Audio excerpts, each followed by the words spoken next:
Dear Kuya Poy, ako po si Sheila, 28 years old, mula dito sa Bulacan, Bulacan.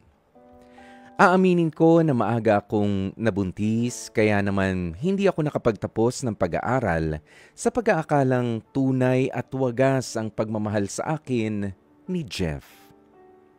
Sa totoo lang, pinili ko ang maagang pagsama kay Jeff para kami ay bumuo na ng pamilya, kasama ang kanyang pamilya rin sa kanilang bahay. Aaminin ko, hindi maganda ang naging trato sa akin ng mga magulang ng kasintahan ko, Kuya Poy. Kasi nga, nasira daw ang buhay ng anak nila nang dahil sa akin. At ang pinakamasaklap pa sa lahat ay nagagawa rin nilang konsintihin pa ang kanilang anak para mambabae. Nangyari ang lahat ng yan, kahit pa nga buntis ako noon. Kung kaya ko lang sanang magsarili na, ay lalayasan ko na rin talaga si Jeff, Kuya Poy. Bukod kasi sa pagiging babaero, ay nagagawa niya rin akong saktan. At isa pa, lulong din ito sa pag-inom-inom ng alak at ang bisyong paninigarilyo. Dumaan ang ilang taon, wala akong sustentong natanggap o paramdaman lang na mula kay Jeff. Yan ay matapos kong mapagdesisyonan na kumalas na sa kinakasama ko. Pero matapos ang ilang taong komunikasyon kay Jeff, ay nakatanggap ako ng tawag mula sa kamag-anakan niya. Dito ko nga nalaman na na-stroke pala ang dati kong kinakasama. Kaya naman bumalik ako sa kanila para kahit papaano ay alagaan siya. Akala ko, Kuya Poy, ay magiging okay na ang lahat sa pagitan namin ni Jeff.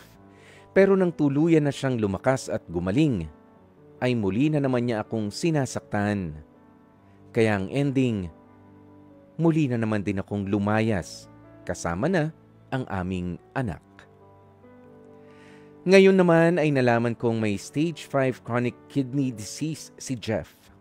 At talaga namang malala na ang kalagayan niya. Sa totoo lang, tinawag na naman ulit ako ng kanya mga kamag-anak para alagaan siya. Pero sa pagkakataong ito, Kuya Poy, ay tumanggi na ako dahil bukod sa may bago na akong karelasyon, ay masasabi kong maayos na rin naman ang takbo ng buhay ko.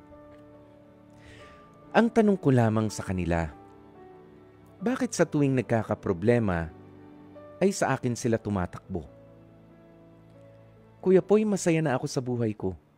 Kaya sana naman wag na nila akong perwisyuhin pa. Kahit pa nga ganoon na nangyari, ay isinasama ko na lamang sa panalangin ko si Jeff na sana nga ay patuloy na gumaling ito at pahabain pa ng Panginoon ang buhay niya. Sa totoo lang, wala na akong hinanakit o galit na nararamdaman sa kanya dahil may pinagsamahan naman kami. At kung hindi dahil sa kanya, ay wala ang pinakamamahal kong anak. Pero hindi na siguro para bumalik pa ako at alagaan na naman siya. Kuya Poy, ano po ba ang may papayo ninyo para gumaan naman ang loob ko? Dahil sa totoo lang, kahit papaano ay nakokonsensya ako. Hihintayin ko po ang inyong payo.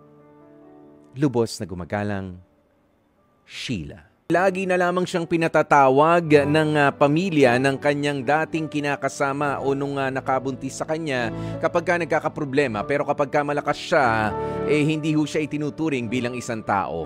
Pero nabibigatan nga po ang loob nitong si Sheila, nakokonsensya dahil sa ayaw niya nang bumalik doon. At isa pa, meron na siyang bagong karelasyon. Kahit pa nga kasama niya yung supling nila nitong si Jeff.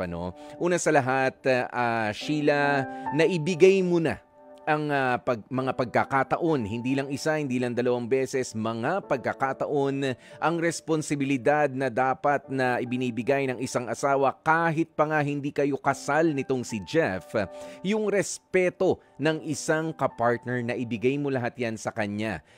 Pero ni isa dyan ay wala siyang pinahahalagahan na bagkus kinakalimutan kapag ka siya ay lumalakas. Pero ngayon nga, nagkataon meron na siyang malalang sakit at ikaw naman ay nakahanap na rin ng panibago mong kasiyahan sa buhay, hindi naman po tama na ipatawag o palapitin ka na naman para pagsilbihan pa si Jeff. Samantalang kapag ka malakas siya noon ay hindi ka itinuturing na karelasyon. Alam mo, no, meron ako nabasa sa isa sa mga nag-message dito. Sabi niya, Trina Loresca, aside sa hindi naman kayo legal na mag-asawa, sa batas, hindi ka na nila dapat pang habulin. Pwede mo sigurong dalawin si Jeff kasama ang anak ninyo. Pero dapat alam ng current partner mo para wala ng issue. Isa rin yan sa maganda mong gawin, ano? Na sige, bisitahin yung kanyang tatay, bisitahin mo rin yung dati mong partner bilang isang kaibigan na lamang pero hindi na para alagaan pa siya. 'Di ba? Sabi mo nga ay para nabastos ka rin ng husto nung kayo ay magkasama pa. Buntis ka, pinababayaan nilang mambabae at magbisyo yung anak nila. Hindi lang si Jeff ang may problema, kundi yung pamilya talaga. Pero ang pinakasasabihin ko talaga dito at sa mga katulad mo, Sheila, do not put your life on hold for someone who doesn't see your worth. Okay? Kung hindi ka nila kayang pahalagahan, huwag mong itigil ang buhay para sa mga taong ito. Dear Kuya Poy,